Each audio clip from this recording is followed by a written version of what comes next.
What happens when we die? What does the afterlife have to do with living life on earth as we are living it right now? We're going to find out that and more today on Accentuate the Positive Media, Awakening Consciousness with Karen Swain on the United Public Radio Network and the UFO Paranormal Radio Network on 107.7 and 105.3 FM with the amazing Craig and Julie McMahon. Stay tuned. Coming up. You got to accentuate the positive. Wow, I feel good. A little bit of feel good goes a long way. You're listening to Karen Swain, teacher of deliberate creation, accentuating the positive, showing you a way to a better life. Accentuating the positive, it's not just fad, it's sanity. Who in their right mind would accentuate anything else? If you feel like that's what you want to do. G'day, and welcome to another show, Accentuating the Positive with Karen Swain. Look at these two beautiful people I've got in the house today, Craig and Julie McMahon. Welcome to this show. So wonderful to have you with us. Thank you so much. So glad to be here. So happy to be here. We've been yakking already for about 20 minutes off camera, and we've got a few internet glitches, so there might be a bit of time delay. Because Julie and Craig are on the east coast of the States and you've had some wild weather over there, right? Yeah. Yes, we have. Yeah, there's lots of energy going on right now, but the community is coming together. It's beautiful. It's beautiful to see the support. So, we didn't expect to be in the situation, but we're just so amazed at what people do for one another. Absolutely.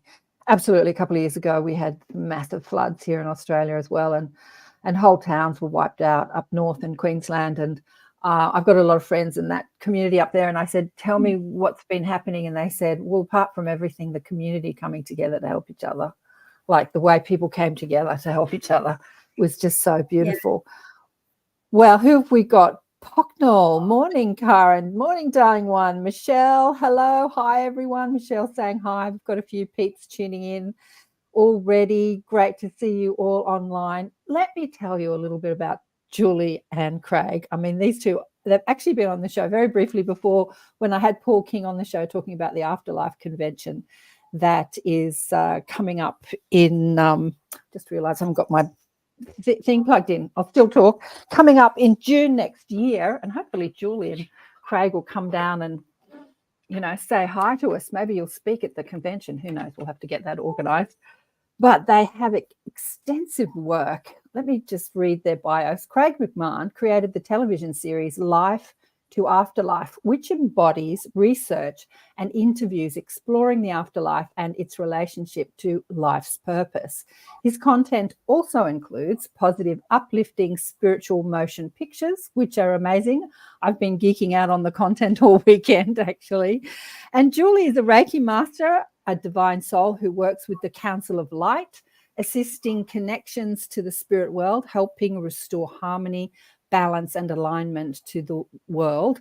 She works directly with many who have had major tragic life events that feel the loss or disconnection from their soul. Her mission is to help humanity remember the purpose of life is love and that the transition of death is only a continuum. Actually, Julie's got an amazing story which we'll talk about. Craig and Julie met at the deepest part of Julie's awakening just 3 months after the transition of her beautiful son, Dakota, which was only in 2021, right? That was like quite recently. Yeah. Yeah. Because we spoke briefly about it on the show a few weeks ago, but I didn't know when it happened. Like I didn't actually know any of the story. And then, as I said, I was geeking out on all your shows. I'm like, wow, this happened really recently. It did. Where am I up? Yeah, and you two, Julie had a profound transcendence shift in her awareness, a full out of body experience when she saw Dakota's body the night of his death. Through the transition of Dakota, she transcended the grief process and speaks of a new way to evolve through the understanding of death and love, and speaks on the untruths of the grief process, which I'm hearing you. I can't tell you how many times I'm hearing you there. Julie and Craig are soulmates who came together at a pivotal point in time through destiny, an example of unity consciousness where two souls merge together, expressing themselves as one. They think together, evolving together, create a vesica of harmony and love. Julie and Craig's mission is to assist through their work the transformation of the multidimensional human that is a part of the new earth. And I'll show the YouTube channel, but the YouTube channel is called Life to Afterlife Spirituality Series. And there's a slew of movies on there. There's some great movies on there. Craig, of you interviewing people that have had near-death experiences and people that are researching the afterlife, like Robert Schwartz, who I've had on the show, Isabel Johnson, Alison Dubois, who is made known by the television series called Medium that was based on her work as a medium. Isn't that right? Mm-hmm. And yes. Susan Gisman, James Van Prague, Howard Storm, Erica McKenzie. God, there's so many people. Hello from England, Steph says. And and Shirley's here. She calls herself Wallwood. Yeah, happy to be here too. So many miracle synchronicities. Yes, community. So where do we start with all of this? Maybe, Craig, we start with you. How did you get into making movies about the afterlife or making movies in general? Well, it really wasn't my idea. I was happy making movies. I was actually driving on the freeway and I kept getting this like, we're trying to connect with you. And it was a bunch of beings of light that just basically said, you need to start making content and start spreading the word about, spirituality and everything like that. And it wasn't real, how could I say this? I was kind of like, what is this all about? So I basically just shifted into making family movies, uplifting, inspiring, God's message, kind of thing, weaved into parables, I guess you could say. And the beings of light just kind of came to me and said, you need to make content. You can get it to the bigger platforms and reach a lot of people. You're really good at that. So you need to do that. So I just started to, I asked them, I said, is this going to be well received? How's it going to go? And they just said, don't worry, we got your back. So I just went with it. And it's interesting because when I was in my 20s, I was meditating quite a bit, like a little too much, 6 hours a day. And this profound voice said, we're going to connect with you later on. Go live your life. We're going to connect with you later on. Now I know what they were talking about. So now here it is. And so they just, I came up with the Life to Afterlife spirituality series to interview everybody that's in the wheelhouse of spirituality and get their word out. Because especially the near-deathers, they have such a profound experience to, relay to everybody that what we're doing now really matters. Absolutely. Now I understand why you and Paul connected, because, Paul got the call from Spirit too, because I've really quizzed him about this. So Paul's putting on this big afterlife convention in Sydney next year, and he hired one of Sydney's biggest event centres that, that holds about 5,000 people. It's the first time he's put on an event like this. And I'm like, what were you thinking, Paul? Like, why did you go so big so soon? And he said, I was told to. And basically you were told to as well, right, Craig? Yeah, I was concerned because there, when you look at the platforms like Amazon and Tubi, there really was no space for it at the time. There was no such thing. They're interested in dramas, romance, sci-fi, action, and there was really no place for it. So I wasn't really sure how I was going to weave my little spot in, my get right in there. And absolutely, it worked. It worked really well. It did. But when you started, like, it was a slow process. Like, you didn't like arrive on the scene with a bang and have millions of views straight up. It was like an evolving process, right? Yeah, I mean, I think like Death and Back, it took a while to get people to warm up to it, because it's a lot of the material is channeled too. So a lot of that stuff was really not so much me. It was them, the divine channeling, they were directing me, literally directing me. And they've been directing me pretty much on all of this stuff because they want this material to get out. Absolutely. Yeah. Well, when I met Paul about the conference and he was going so big, so soon, I just figured that the guides have always said to me that this work will get out and that they will direct it and that millions of people will come across it because, we're going through the great awakening of humanity. It's time. And so I see you nodding there, Julian. I figured, well, then it's time for a massive, coming together of people in Sydney. It's the time. It must be time to do this. How we're going to do it, that's another story. But it's time. I noticed that on your YouTube channel you haven't posted for a couple of years. Is that you haven't made anything for a couple of years? What's going on there? Why is that? Why?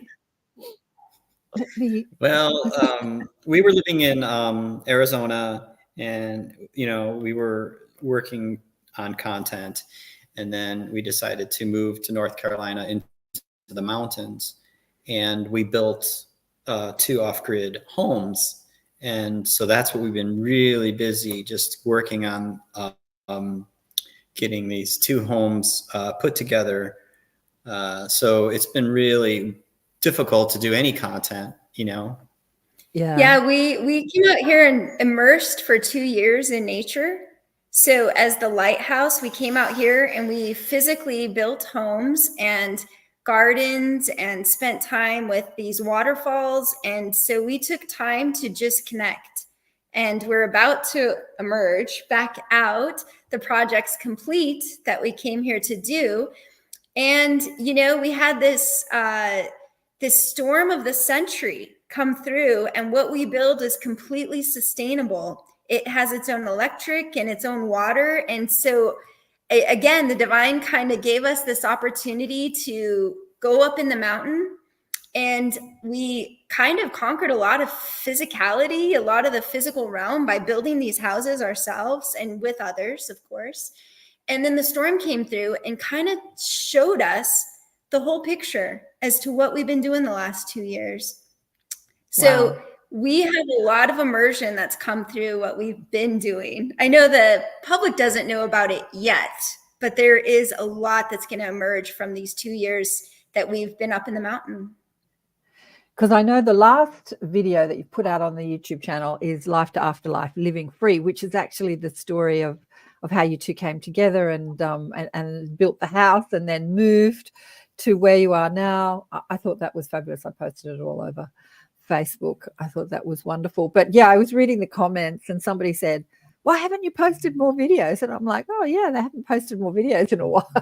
So I thought I'd quiz you on that one. Yeah. Well, we really explored sovereignty. We have solar power. Our water is from the well. We create heat in our radiant floor. We're totally all about passive solar. So we really honored all that earthship kind of thing, and it's a part that we really needed to explore because of the new earth that's happening, and actually working with Gaia. You know what I mean? Instead of just mistreating it, we said, how can we work with Gaia? And so that's what we've been doing. And also we've immersed ourselves into, I don't know if you're familiar, we did foods that cure disease, which was basically introducing the whole plant-based life. And now we're starting to learn more because we're constantly channeling, and it must be just because how we are. But there's this food that we're eating is amazing, because we've really kind of gotten more into, so we're going to do another documentary about foods, and it's going to introduce more of the value of fruit and different vibrations and all kinds of wonderful things, right, babe? Yeah. The new downloads that we've uncovered during this adventure we've been on. I know you're busy people, absolutely busy people. So let's get into your story, Julie, with Dakota, and then how you met, because you met Craig after that happened, right? I mean, basically what happened pushed you two together, didn't it? Yeah, it had an extreme fast track of so Dakota passed away March 20th suddenly, and I got a call, so I had to go up, and it was surreal getting the news of my reality changing so suddenly, and I fell into it. So as I was experiencing having to go up the steps to see him, I just was so aware of everything, like, because something so big just opened me up. So I went up, and it was like, I knew as a nurse that I would see him. And that moment, I was able to be consumed by how much love transcends the body when there's no breath in it. And it's so immensely powerful. And Dakota and I were very close. So there wasn't a day that we didn't talk or have this beautiful relationship. And I was already on my journey of figuring out my purpose here and what life is about. And so all of that like ended up at this trajectory point of being faced with him laying before me. And I just felt gratitude, so much overwhelmed by just the gift of him, the person that he was. And that moment, I absolutely felt half in, half out of my body. And I just trusted. I literally just fell into the trust of it all. And I'll fast forward because my story's out there and I don't want to totally re-say it. But on the third day of his death, he contacted me through someone else. I got a phone call and they said, did something happen to Dakota, this person I hadn't told? And I said, yes. And they said, well, I have someone here that needs to speak to you. And she channeled. Dakota told me everything. He told me, there is no death. There is no death. As the first thing he said to me, there is no death. I'm okay. And he also told me everything that happened because there was a lot of unknowns around his death that this reality hadn't caught up with. So he told me what happened, that he was fine. And that trust, because I was so open to receive it, I guess just, and it is, I do believe that there's this 3-day process that the soul goes through, and they are able to reach out to you on the third day. I mean, Jesus even kind of taught us this. But from there, I felt a strong call to make a movie, like this strange, like, I got to make a movie about this. Like, I was just, Dakota was into music and the arts. And I wrote Craig an email on his website, and I was putting all these thoughts. I was channeling so much music and thoughts and deep. And within those first 6 months, Dakota was contacting me a lot. Like, I was getting so many downloads, even though I was shattered. I mean, the physical body, I mean, I was a mother that was feeling the physical pain of his death, but my spirit was completely out of body. It was like I had two perspectives. I had the person that's in this physical body, and then I had my soul, which was completely online, as if you just flipped a switch inside me. And it was all led by the love. I'm telling you, it was like this love that you have for someone and not the pain, because the pain is inevitable, but you could see past it. This like love that exists beyond boundaries is real. And I think it was my surrender when I was going up there. I didn't think about me. I didn't even have a body. So I think that's what happens to the people that leave their body, because I know what that feels like. And then the way that we met was just so serendipitous in the fact that I was wanting to make this movie, but instead it was really a phone call to him. And you can tell what was going on in your life, but he says like a bell went off in him. And the funny thing, I'll tell you a little cute part of our story is that when Dakota was alive, because I was a single mom for a very long time, so I had a lot of one-on-one with him. He was 19. He only lived the age of a child. So you're 19. By the time you turn 20, you're an adult. And I didn't meet my soulmate until after our life together. But during our life together, we would joke, and he would say, you know, do you think, Mom, that he's just going to come up to your door one day and knock and be standing there with roses? And I said, that's exactly what he's going to do. That is exactly what he's going to do, Dakota. And Dakota would laugh at me like, you got to get out. Like that's going to happen. Well, come on, Craig, spill the beans. You know, it's so inappropriate to bring flowers to a female that you're interviewing.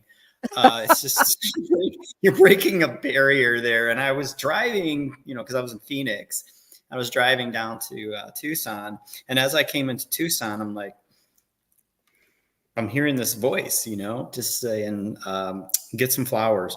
I'm like, okay. And then my rational mind was like, this is not cool. She's going to get the wrong idea.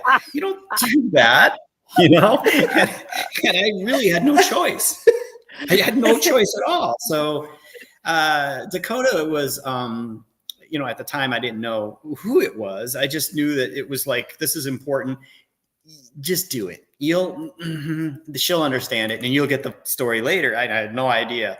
So I pulled up to the house and there's a front door, right? You know, and don't go through that door. That has a doorbell. Go to this other door and knock. And I'm like, what the heck? Why? I got these flowers and I'm told to knock. That's how spirit works. Yeah, I was actually directed to do all this and to get her to realize that you're my soulmate. But of course, when we first met, we were, you know, like we look back on it and I'm like, oh my gosh, you know, he came to a side door that was a wooden door and knocked. It was a door you can't even see from the front of the street. And he had these dozen red roses, which is the roses that Dakota would get me with no baby's breath. And it was just, and he was standing there for the first time I saw him. And I was just like, hi, you know, and at the time I didn't realize what was happening, but quickly, you know, you just know, you recognize a soul when you see them. You recognize your soulmate very quickly. And it's another piece of the divine that's perfectly orchestrated and seamlessly falls into place. It's usually not what you're looking for, even though it's the thing your heart has always known is the real, you know, the real love, the true love, the part that that's balanced. Oh my gosh, what an amazing story. So yeah, the joke that you and Dakota had about, what do you think, Mum? He's just going to come up to the door and knock holding a bunch of flowers. And that's exactly what he directed you to do, Craig, like from spirit. You got the message and you followed the direction. Yeah. And the thing is, it just went against so many rational ideas. You're like, she's going to get the wrong idea. She's going to think I'm being very fresh. And that's going to put, I have a professionalness about me. I don't do that. You know, that's not something you do. You don't show up to a woman's house and interview with flowers. They're going to get a weird idea and it's going to set you off in a strange trajectory. But it was like, you know. And that's only one of like several things that came out later. Several things that just were so, you know, that just were ironic, you know, like you had made a movie about a character, Dakota, that died. And wow. So I, you know, writing a screenplay, I'm channeling actually. And so you got like an idea, like, well, what should be the name of the sister? Dakota. Well, that's not a female's name. It's kind of a male's name, but I did it anyway. And so when the character was on the plane, I was writing another part of the scene where the flight attendant was saying, something about, are you married? Do you have kids? Yeah, I have 2 sons. One of them is named Dakota. And so it's like, so we talked about the name, about the name Dakota. And so anyway, I won't give away the movie, but it pivots around, this name Dakota, which is just not I don't get these names. They give them to me, like I don't really write them out. They come to me. So this is well before I met them, Yeah. Oh, amazing. We were talking about before we went live how they all get together, because I was saying that just as they came on, a little bip, came on the streaming service, I was looking at a Facebook message from Elisa Med, who's saying how she misses Eric, who was her son that died. I think he probably died about 10 years ago, and he shot himself, and now he is a spirit guide and he directs her, and they're doing amazing things in the world. And that's a similar story to Dakota. And Craig, you were saying that they all get together. Do you want to just repeat what you said about how they all get together when, and orchestrate all this stuff down on Earth? So when I was getting familiar with the 20 or so parents that lost children, it all came in Phoenix. So I actually sat with them and got to know them really well.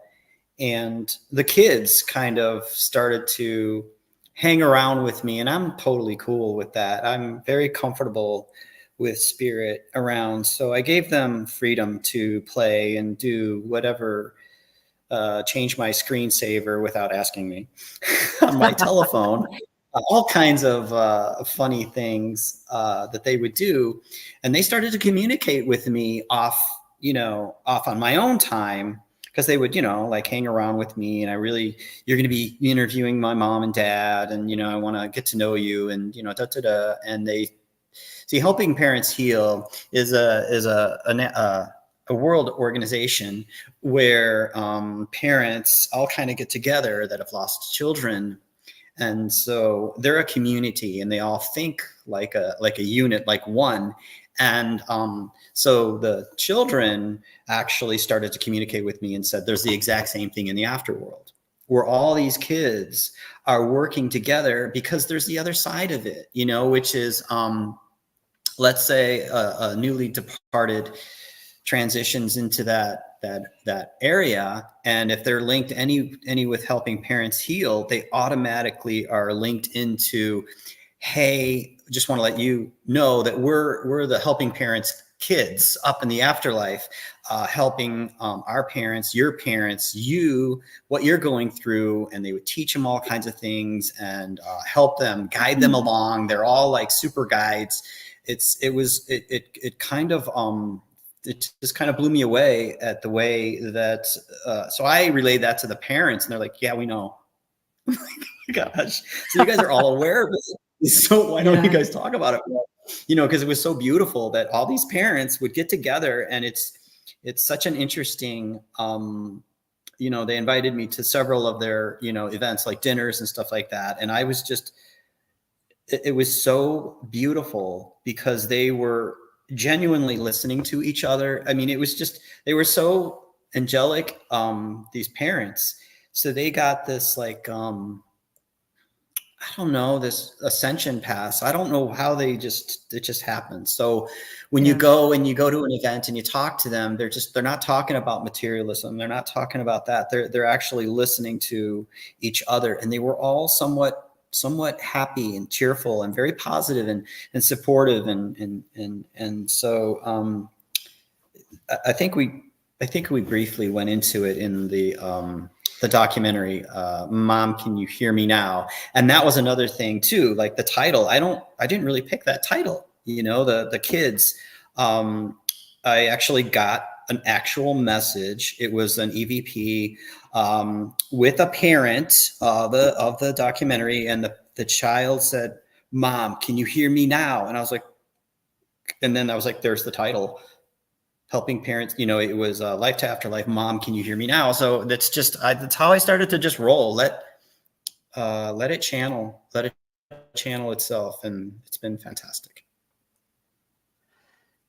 Yeah, there it is there on the you've got all these movies free, which is so beautiful, on YouTube, and also you're on Tubi TV, which is the Life to Afterlife, Mum, Can You Hear Me Now official full movie, and you've got the trailer there as well.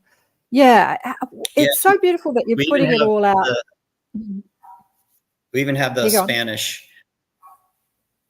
We even have the Spanish version.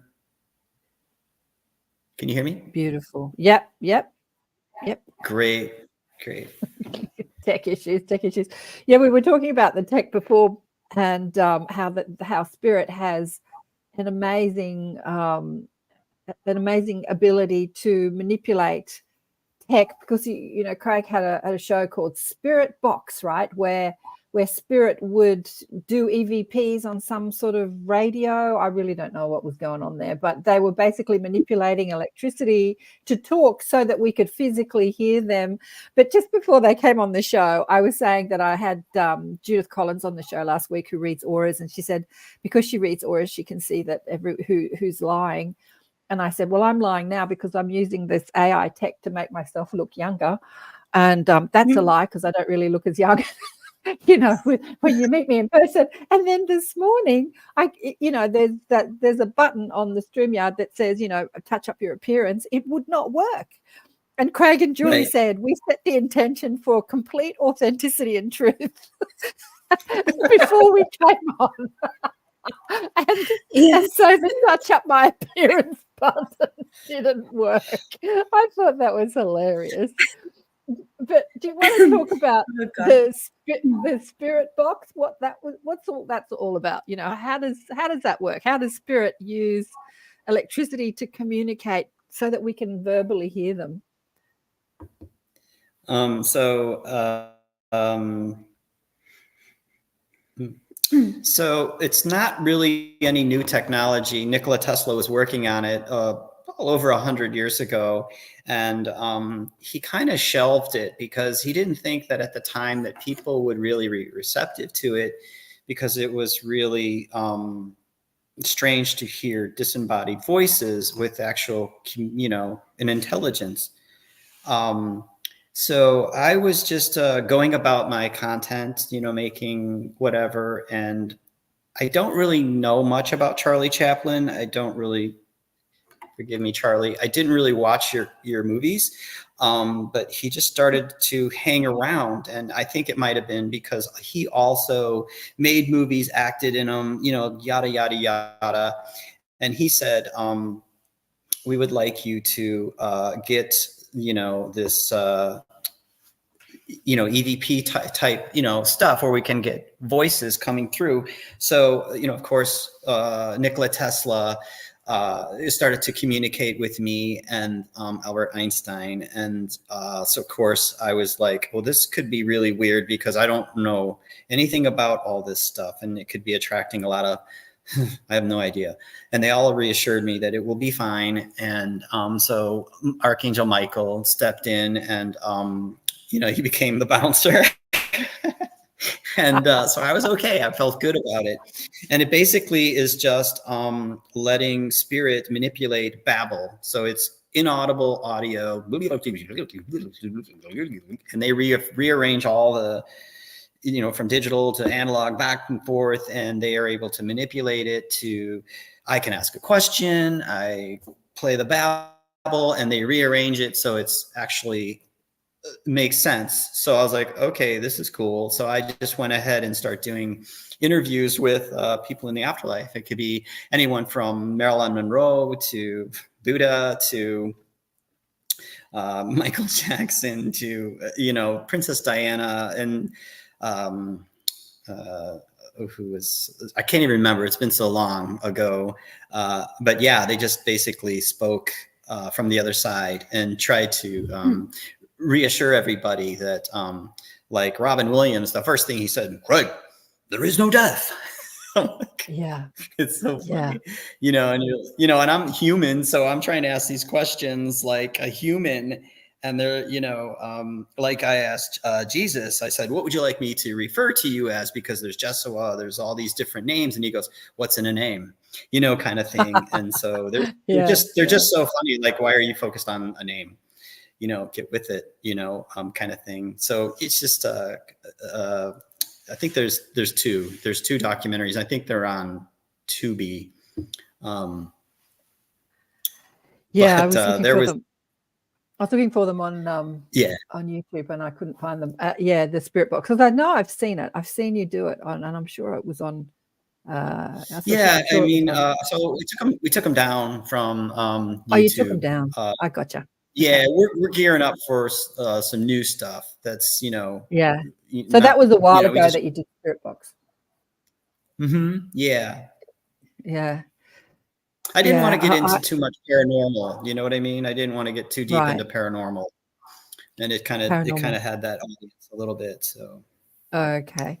Yeah. Well, that was my story too. Like, I was 16 and my mother transitioned. She died of cancer, and she used to come to me and tell me there is no death. I didn't die.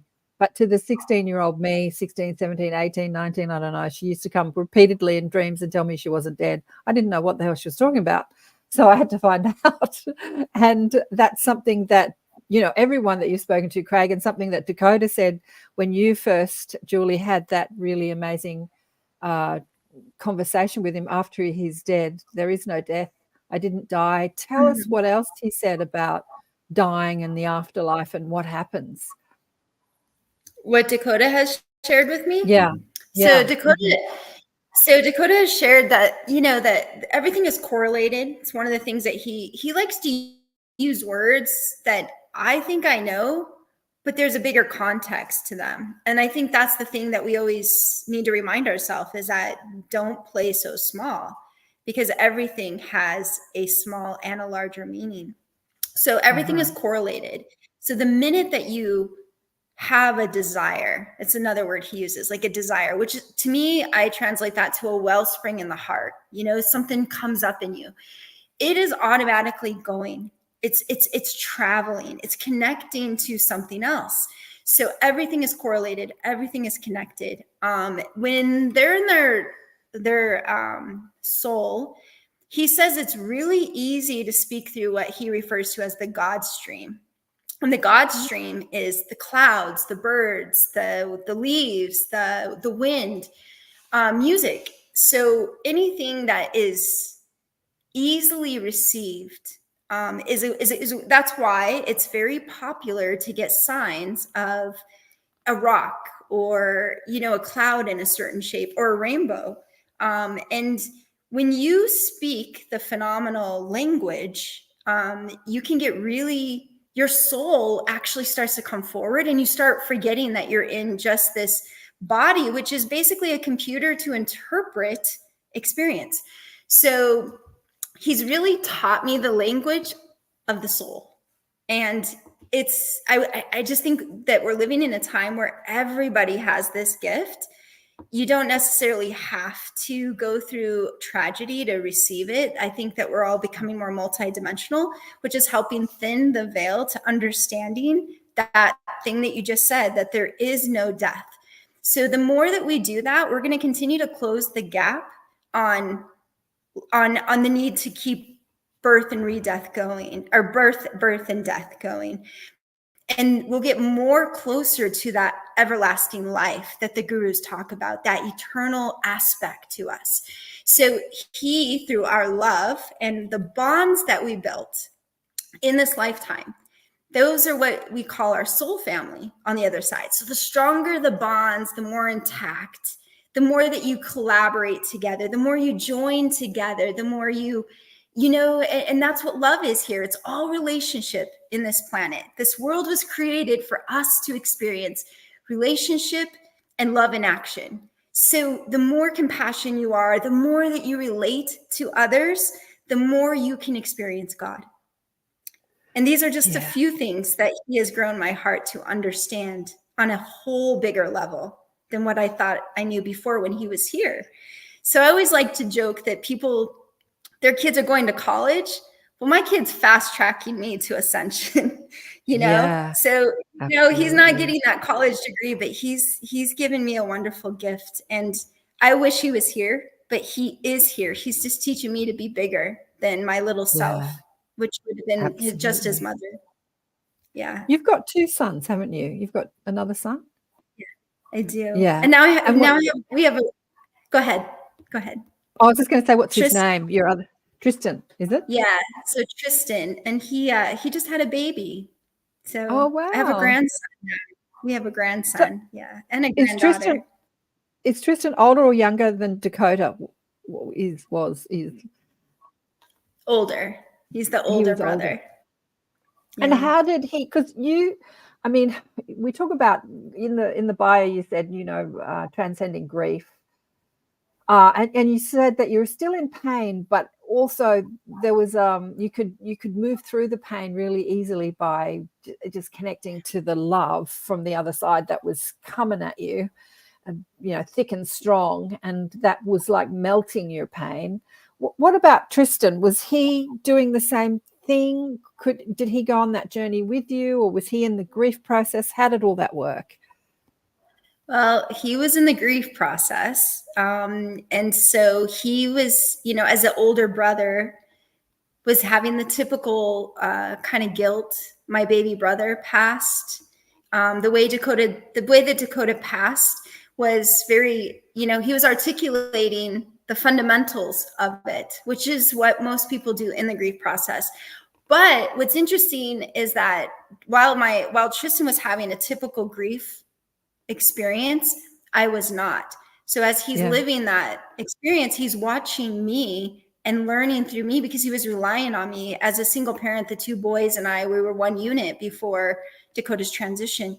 So he was watching my life change drastically, and all of this. And now he's up here with us. And he says to me, which is interesting, because he followed Craig and I and followed us and has stayed close to us. And he has said, I have the most beautiful life, because we built him a house next to us. And he said, I look around and I wouldn't have any of this if my brother hadn't transitioned the way he did, because his life as well just got turned upside down and went in a completely different direction.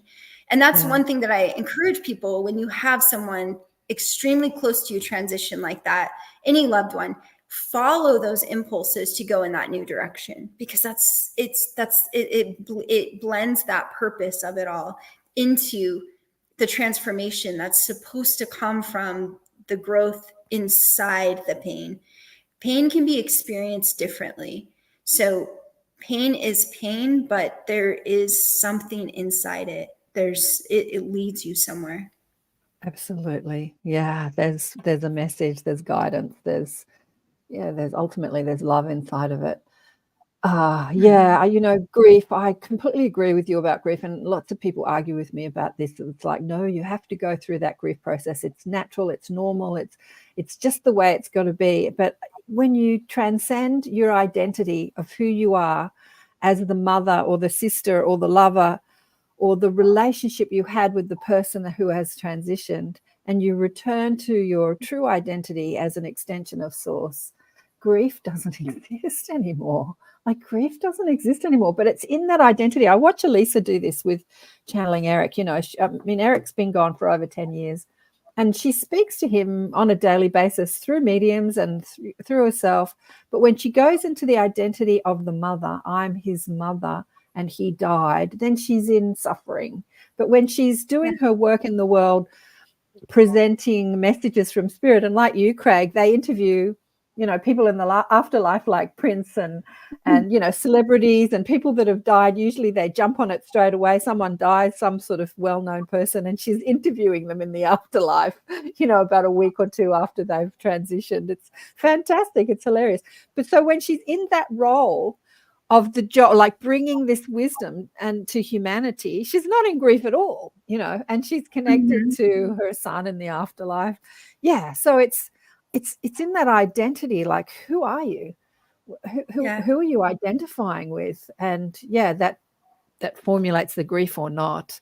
Yeah, wouldn't you say? I agree with you. I totally agree with you, because one of the things that I realized in my writing, because I started writing early, like the first couple of days he died, was I referred to myself as an oblivion. Like there was absolutely not a single piece of me that was in an organized fashion to what it once was. So in that, as you're saying, disidentity, this unidentified person, is where you can now just open up to what is. And if you can take that step, the thing that will meet you on the other side will surprise you, because you will meet God in that space. I refer to it as a field of grace that opens up before you, because you're actually led. The only thing that's required is for you to take one step in that direction, and the rest is completely pulled through the heart. So you have to just sort of surrender to trust that you know nothing, and that you are going to follow your loved one. And if you can do that, they will connect with you. They will show up. It's like what you said, when you start to close in that funnel of those heavier, dense emotions, and then let the mind dictate the reality, you will find yourself in separation. And that is all the so-called grief process is separated from the very thing that you want.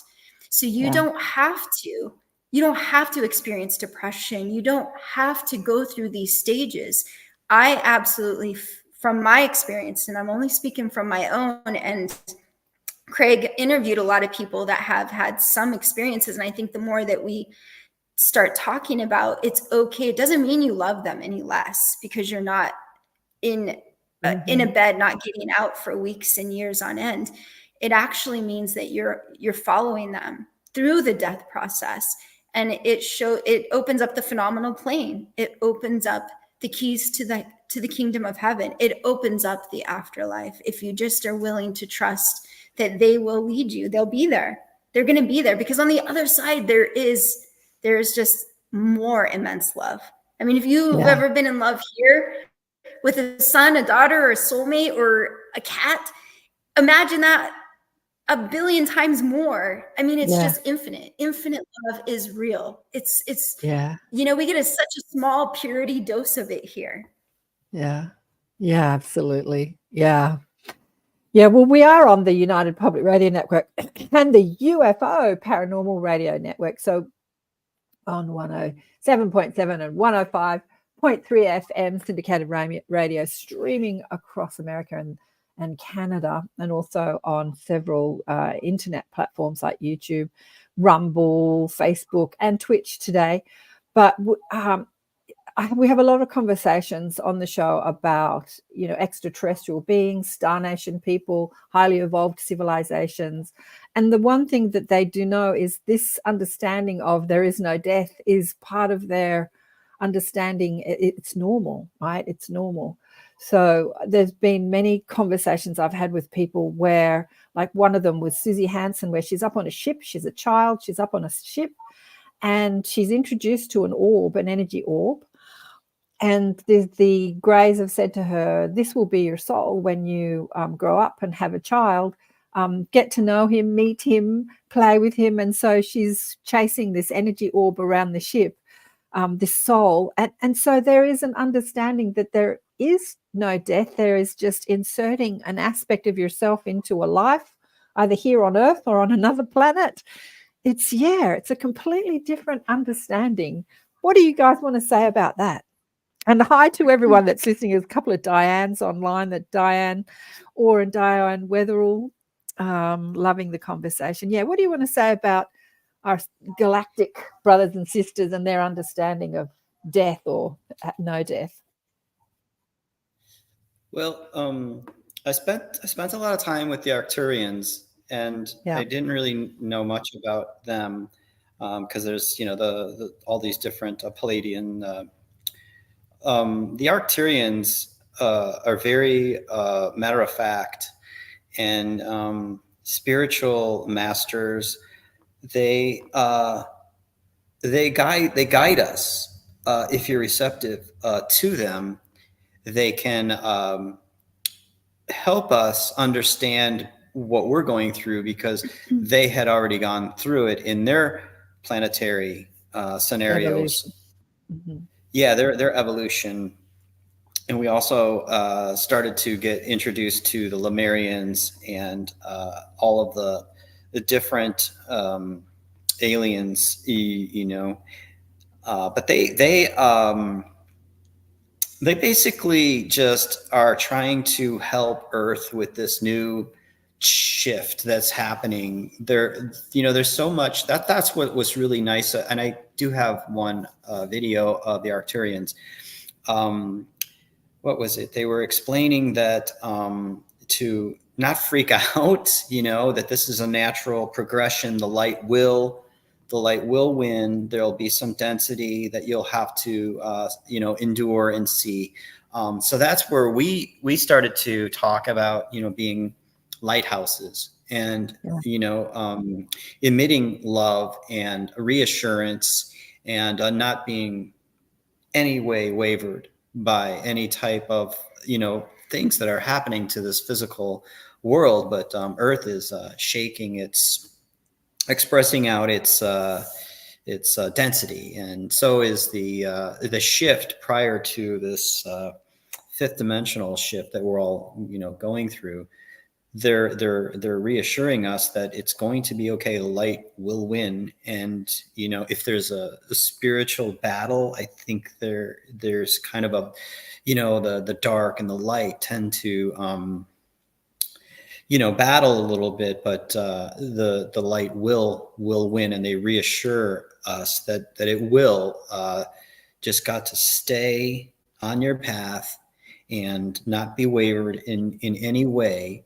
And most importantly, when you are really in these scenarios, like we're witnessing this, the storm that came through here, there's a lot of chaos. There's a lot of energy. There's a lot of despair. There's a lot of, it's the perfect ground for arguments and manifesting. You could just drop into negativity real fast. And so we have to stay compassionate, benevolent, listen to what the other is needs are, and offer charity. And so it's interesting what we're going through here in this North Carolina zone of this Helena tropical hurricane. Is it's just watching the community come together is really beautiful. So us as light holders, or lighthouses or light workers, is to maintain that light, that love, that Jesus consciousness of not being wavered in the middle of a storm. Yeah. Imagine a world where death, the understanding that there is no death was normal practice. Then the tragedies that happen, and because years ago, I don't know, 20, 30 years ago, I asked my mob, I very reverently call my beings of light, or my spirit guides, the mob. I asked them, what is it that causes the most suffering on earth, and how can I address that? And what they said to me was, your understanding of death causes the most suffering on earth, because you don't understand what death is. And I'm like, okay. And, so I went through it early with my mum's transitioning, and then her coming to tell me that she wasn't dead. But yeah, I think that is an understanding that we all need to wrap our heads around, that there is no death, that this life experience is just one of many that the soul can have. Like who we are, again, back to the identity, who we are as souls, and not how we identify ourselves as humans. And I think that's something that the Arcturians, the Palladians, and, they've transcended out of their physical identities. And even though they're playing their roles as Arcturians or whatever flavor they are, they still understand that they are an extension of infinite intelligence that we call God or source or the creator, or they've got that down, don't you reckon? Yeah, another I'm kind of going off on something else. Was I had a brother that was killed in a car accident when he was 18 and I was 9, and so I experienced what Julie almost verbatim went through. And So my mom sat me down and she said, Carrie, he's dead. And I just want you to know that you'll never see him again. And the interesting thing was, I remember when you're 9 years old, you're still kind of connected with the afterlife, Yeah. And I was like, no, that's not true. I will see him again. She's like, no, I don't think you understand. He's gone. He will not be around. And no, Mom, he's not gone. And I was very adamant about it. And then later on, I lost another brother and then both parents.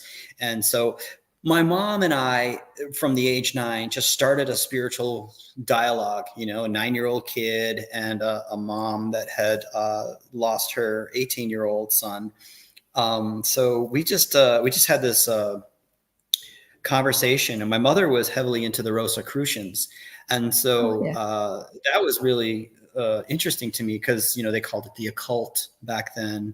And so there's just been dialogue that's been going on through my entire life, which has really helped me to understand all of this, aliens and people that have died and came back and they talk about their experience. And this is just has been an amazing experience that we're all, going through. I heard you talk about on one of your shows, karma, how karma is speeding up and that we're all here sort of overcoming that karma that we've taken lifetimes and lifetimes to overcome. And as I said, my mum died when I was 16 and she's back and she's like in her late 20s now. And watching her relive the things that she didn't get to live and overcome the things that she didn't get to overcome in that last life is really interesting. I've also witnessed my father and his 2 siblings reincarnate their children and come back in as a family unit all together. Sure. Because when they were alive, they all hated each other. They didn't speak to each other for 30 years. And so they're all coming back. They're all back. They're all back and they're all related to each other. And, that's it's just the reason to come back, Yeah. And they're doing it all again. It's like they just, anyway, what do you want to say about the evolution and the cessation of karma? I think I heard you say, Julie, also on one of your shows that, some people, there is a period of time where their karma just finishes. And for me, that was about 10 or 12 years ago, where all the challenges that I seem to be going through just stopped. And I'm like, I said to them, what's going on? They said, you're done. You're finished. It's all done with your karma. Now get on with your work. And I'm like, wow. Yeah. What do you want to say about that? Karma. I think you're right. We've been on a wheel of karma for a long time. Dolores Cannon talked about, so the light started to incarnate in. He used to be near the light, in the light, or far from the light, so that you could have different levels of experience of a human growth through a lifetime. Well, when we started incarnating in the light, we started to stop that wheel of karma, because you can't, like we've all been told that you can't, there's certain rules that apply here as to not infringe on free will. So when the light started to incarnate and keep that intact, it started to make it easier to draw everything back to the light. I saw a comment that someone put up here, the light is already won, we're catching up with it. Exactly. Yeah. The light has already won. Everything is going back to the light. Everything that is perceived dark is light.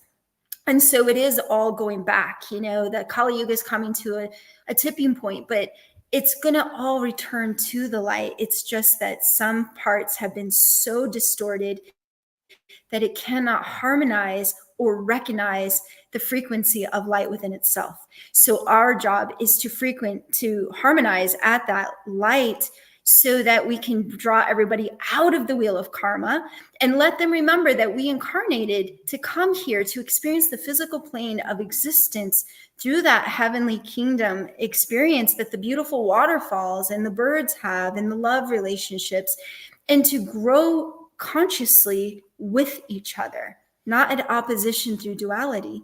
That's the fall from grace. But I do think that as we wake up and we can bring others to stop the wheel of karma, because it's all going to stop. Like At some point, it's all not going to continue because consciousness is evolving and the earth is shifting into another frequency and space. And so we're all going to get there anyways. At some point, the realities will be different. That's why we call it the shift. And there will be what's perceived. And some of us don't know, even myself, exactly how that moment will happen when the two realities shift. But as long as we are living here, we're no longer confused as to why we're here. We're here to be of service and to love and to be kind and benevolent. Those angelic characteristics, exemplify them, because that's who your true soul essence is anyways.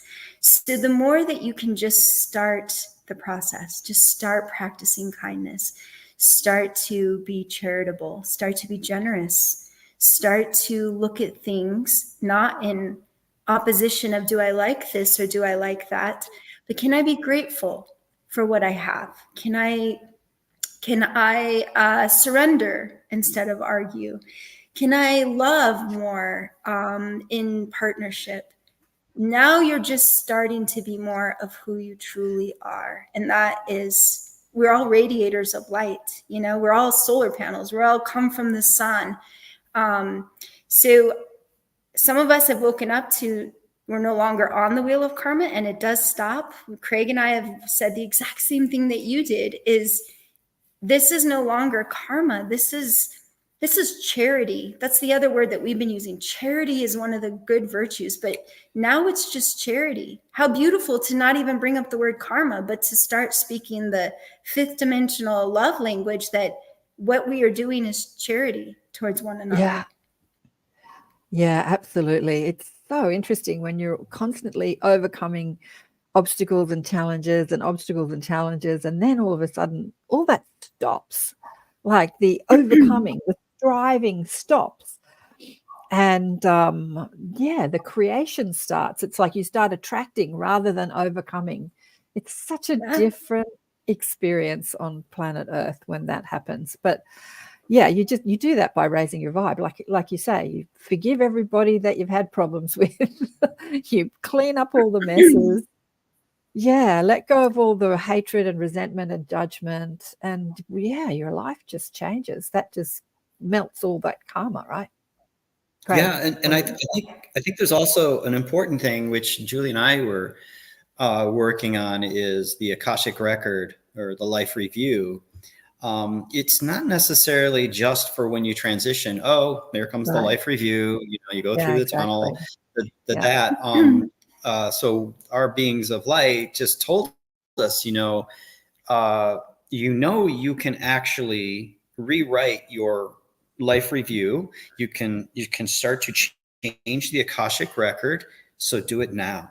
And that kind of gets you to right out of karma. I think it just takes you right completely out.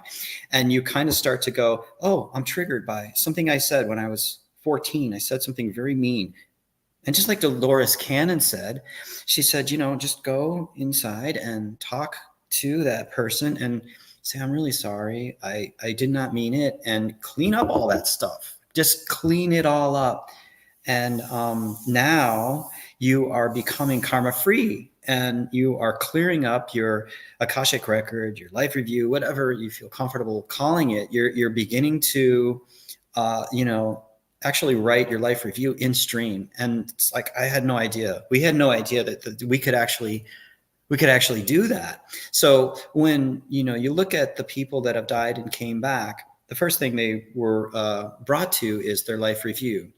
And God wasn't really interested in the accolades, the God was really interested in how you helped that one person. And let's go into that and let's talk about how that one person that you helped rippled to all these different people and how it affected so many people. And then you get to feel what they went through and how it helped them. And so when you become, more benevolent and more kind, and more compassionate, more empathetic, you automatically start to feel what the other person is feeling right in the stream. You have an interaction with somebody and you could tell, you can see they're wanting to go down an argumentative path, and you say, let's be calm here. Let's figure this one out. And you try to reassure them that it's all going to work out. And you just kind of shift that. You can feel that energy just shift right then and there. And that's something that, Jesus taught us was, be a listener and be very aware of the other person. And I love the idea of observing and answering when the questions arrive. But it's important for us. We have that opportunity to rewrite our life review now, right now, every single day. So if you consciously, and so when I spent all that time with all these people that died and came back, they just said, Craig, it's so important to be very aware of what you say, what you do, and all the actions that you do. It's going to create a life review. So you might as well just be good, just be kind, consider, just be good, just stop it. Don't be mean. There you are, karma. Yeah. So it's beautiful. Just get out of that karmic wheel. Sooner the better. Sooner the better. Instead of being judgmental, be curious. Like, we see stuff happening in the world, and Be the observer. Yes. As humans, we go into judgment. This is right. This is wrong. This is bad. This is good. Judgment. And we can transcend that by, oh, that's interesting. I wonder why that happened. Like, I wonder what the life lesson is in that. I wonder what the ramifications of that, like death, like you said, Julie, like, had Dakota not transitioned, maybe you two wouldn't have found each other, and your other son made a house. And so many things can come out of what we call tragedy. And as humans, we tend to sort of talk about the tragedy instead of what could come out of this. Like, what are the lessons learned? So curiosity instead of judgment. Speaking of Dolores Cannon, I just want to say to everyone online too, I've got such an amazing audience. They're so into this, and most of them are teachers in themselves. So we never get too many questions. We just get comments. But if you have any questions for Julie and Craig about the afterlife or transcendence or ascension or new earth or anything, please pop your questions in, and we'll ask them. We'll bring them up on screen. But with all the people that you've interviewed in the afterlife or spoken to, did you speak to Dolores Cannon? Have you chatted to her? You've mentioned her a couple of times. It's interesting. I've had conversations with all kinds of people, greats, masters, and everyday people. Dolores Cannon, we keep thinking that it's a person, and it's really just a collective consciousness. So we were watching, I don't know, it was a show on Lincoln, and we were kind of like talking about it and going on about it. And the next thing we know, it's like he's around, and it's just like, it's so amazing that they're so close, and there is no separation. We are all one. So it's just, they're all ready and available to listen and talk to you. If you just put that intent out, we would talk about Dolores Cannon, and she would just kind of correct it and say, it's this or that. And we would just be like, it's so great being in a soulmate relationship, because you're like, did you just hear that? What was that? She's like, yep, I heard it too.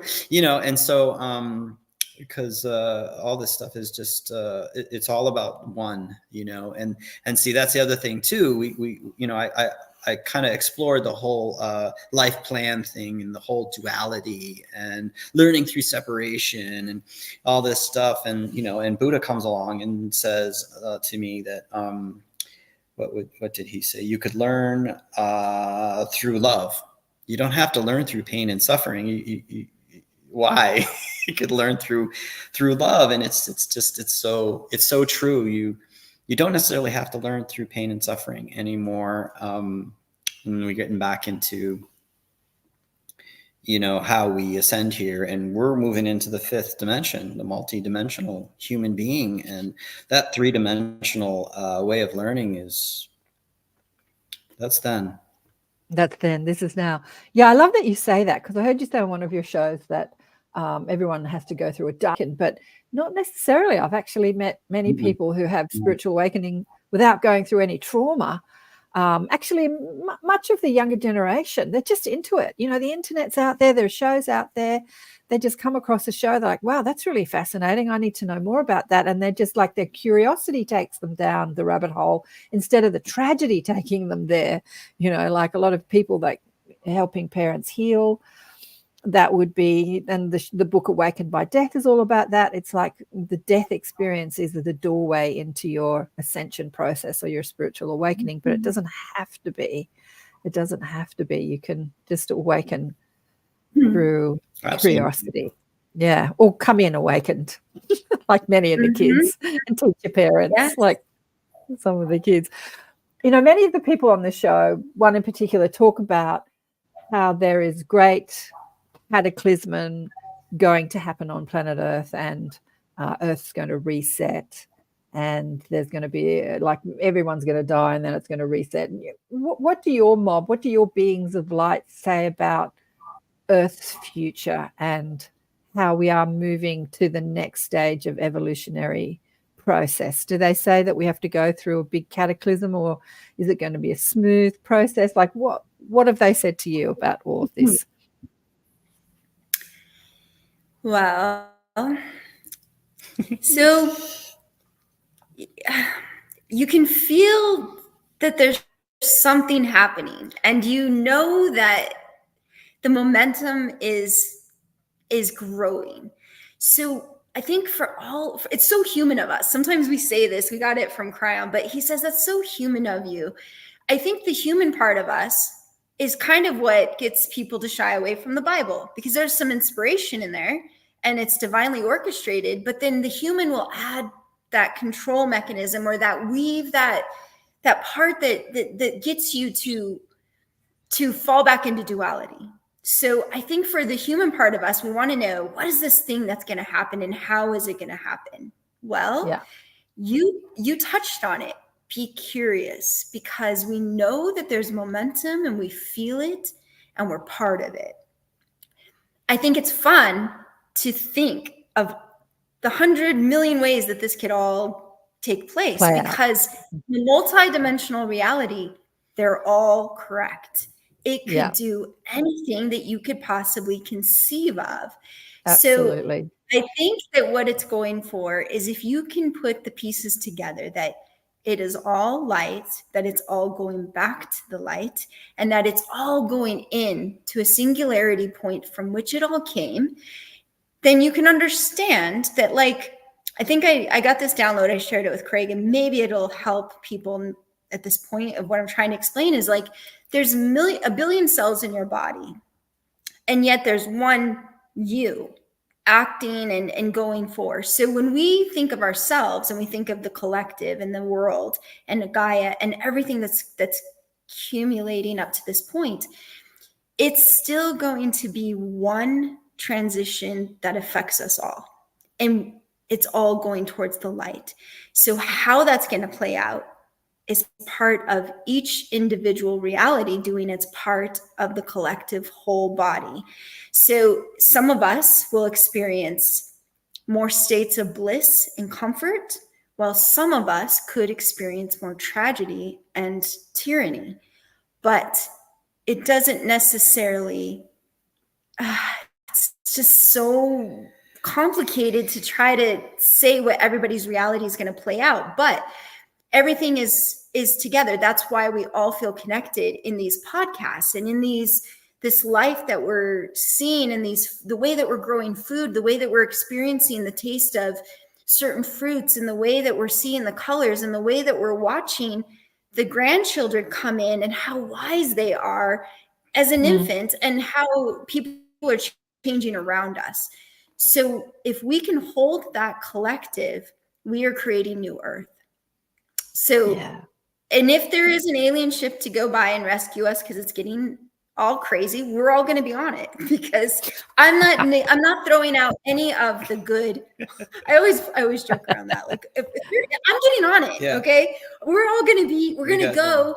And the coolest thing that my life has taught me is that there's an innocence about me, or a naive, that I don't think I know it all, because it's the experiences why I was born at this time to go through this, was that little bit of innocent naivety that we all have about the big unwrapping of the present. But I think as long as you believe that it is going to be that present and you can hold that new earth desire, you're doing your part, and you're going to be a part of the fireworks or the celebration. The split of the two dimensionals, the three, and the multi. Well, a lot of people call it the fifth dimension. The split. What is it going to be like? And it'd be two parallel universes, because there are some people that have just disappeared, and there are some people that have, like, you know. And I was like, I'm kind of one of those people. You know, we've kind of disappeared. And like you said, you know, you guys, where have you guys been for the last 2 years? You know, we disappeared because we went into our study in our school. We went within, and that's what we did. But the light will eventually dominate, and it will take over. It's just going to happen. I know there was Nostradamus's prediction of Armageddon, and I think we missed that.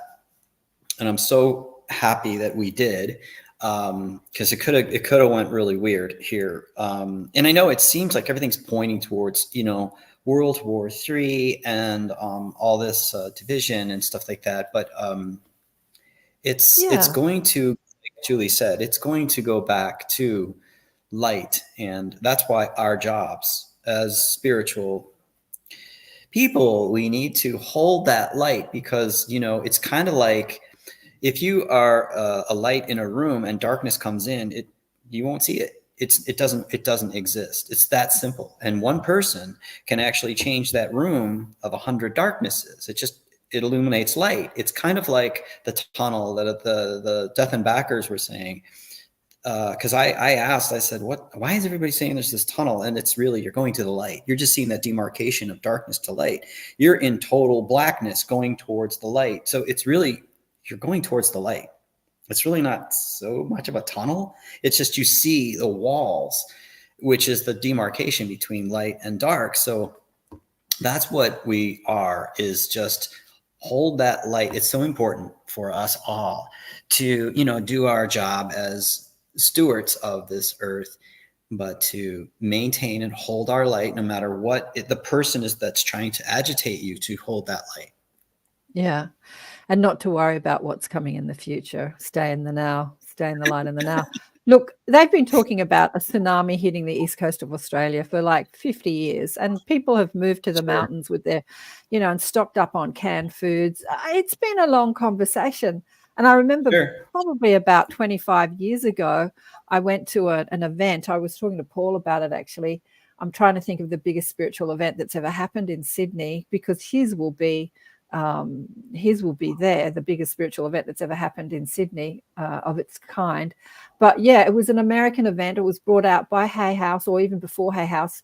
You know, Wayne Dyer and Louise Hay and Deepak Chopra and all the gang came out, and they did a tour up the east coast of Australia, and it was called Metaphysical Mastery. And I remember sitting in an event centre that's no longer there anymore with 9,000 people.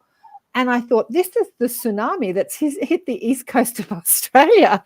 Like this spiritual tsunami. It came from America and it hit us, you know, with all these speakers. I heard about feng shui for the first time.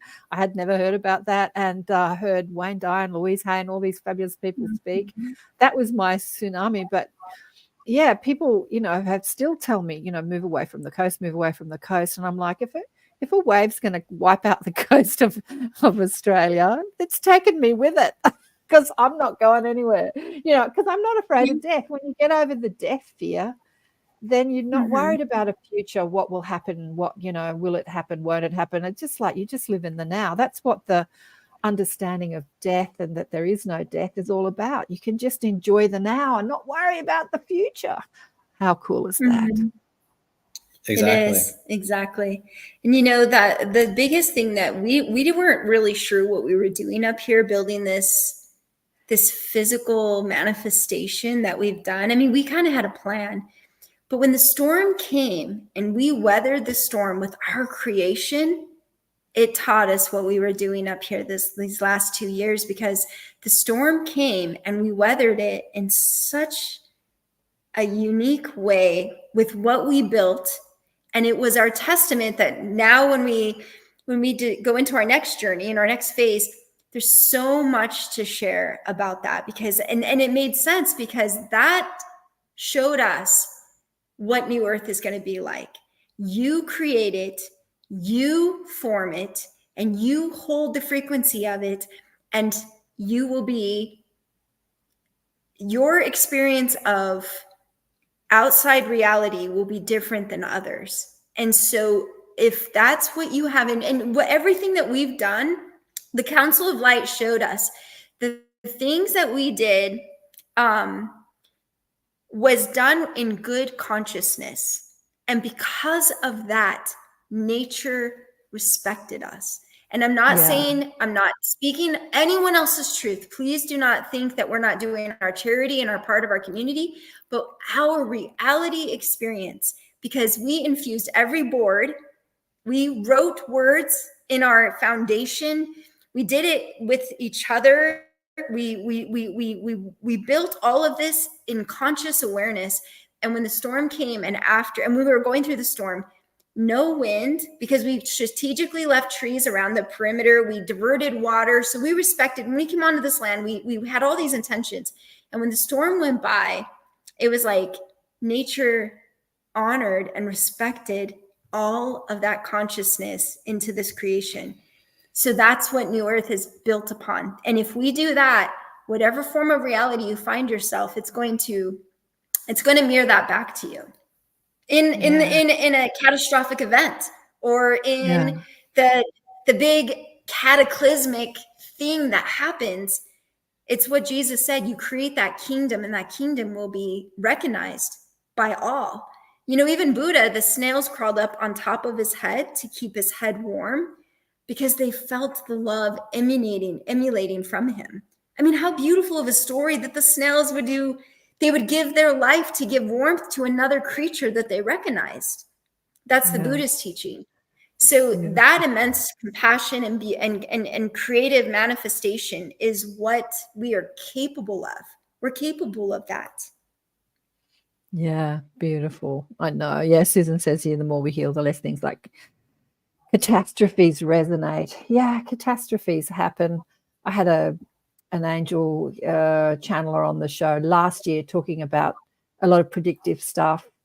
And she did talk a lot of catastrophes. And I think that 2024 has been the year of catastrophe. There have been like even Dubai flooded, the desert. But I did hear that they did it to themselves. Apparently they were cloud seeding, and it went terribly wrong, and the clouds, like, it just flooded. So that was man-made flooding. Did you hear that? Anyway, I thought that was really interesting. Did you hear that about Dubai? No, but it doesn't surprise me. I know that they were going to be doing that, manipulating weather, and you know that there's going to be some interesting things that come from that. Pear shape, yeah. But weathering the storm. Oh, guys, we are coming up. We've got about 7 minutes left of the show. Anything? Are you going to come down under next year? Love to have you down here. We are. We are definitely coming to Australia. It's a long way, I know, for you guys, but maybe, because I have a big American audience, maybe if you've always wanted to visit Australia, come around June next year and come to the Afterlife convention, and you can meet a whole lot of people that are into this conversation like you are, and see Australia. Well, if you come down, you have to go to Uluru. Sydney's the best place, of course, but no, every part of Australia is pretty amazing. I have to say, it's an incredible land. It's big. You can't do it all in 1 week, I can tell you that. Have you been before? No, You've never been? No. It's but pretty we do have beautiful. ley lines that are there. Yeah. We just had our chart done, and we have these ley lines, the two of us, that go right through Australia. So that's interesting. Yeah. So we're very much excited to see what we feel and what the experience is there, because it's in our astrological charts. Well, years ago, I was facilitating groups every Monday night, spiritual groups. And I remember a guy came out from England. I think it was him. He was talking about apports. Do you know what apports are? When things just drop out of the sky, they drop from another dimension, like old yeah. keys and money. And I had a friend, Marcus. I've lost touch of Marcus. And we were in IANS groups. Another friend, Nicole Gruel, who's one of the speakers of the Afterlife, she started IANS in Sydney, but COVID knocked that out. And he gets apports all the time. And we were in a group together, and a little green crystal dropped out of the sky. Because I was saying, show me all the things that have fallen out of the sky. And he was showing me, and he says, there you go, that's for you. So I've directly experienced these apports. But anyway, I'm getting off track. So this English guy said to me, I said, what do you think of Australia? And he was talking about what he was feeling energetically. And he said, there's a freedom and a spaciousness I felt on this land that I haven't felt anywhere in the world. And I thought to myself, yeah, I guess that's true, because we're a very small population on a very big land mass. And so there, we do have horrible history, a lot of it, but not as much as like Europe or even the America or the South Americas, or Asia, not as much as the rest of the world. Yeah. So there is a freedom down here that you can tap into if you want to, or you can be in your drama in your head, your choice, whatever you want to do. And it's an amazing land. Well, you guys are amazing. Let me just share before we go. Let me share the website. Anything else you want to share with people? What am I trying to do here? Share screen. I've got your website here. So this is what you'll find on the website, Life to Afterlife. You've got the movies and your stories. Yeah, soulmates. And about Julie, about Craig. And I think there's a beautiful thing that you wrote about Dakota, which I'd love you to share. Where is it? I think it's here. Where is it? This thing here. Do you want to share that, Julie, before we go? Yeah, that's to summarize the story, or... Yeah, here are the words from the officer. He's gone. On the day my son died was the moment that I made a split decision to embody the higher perspective when it felt nearly impossible to bear my very reality. Do you want me to read it? Can you see it? Yeah, a little bit, I accepted two things on that day. First, that I knew she meant that Dakota was no longer breathing, and I accepted that, but I refused to accept the words, he's gone. I knew that wherever his journey was now taking him, I would follow.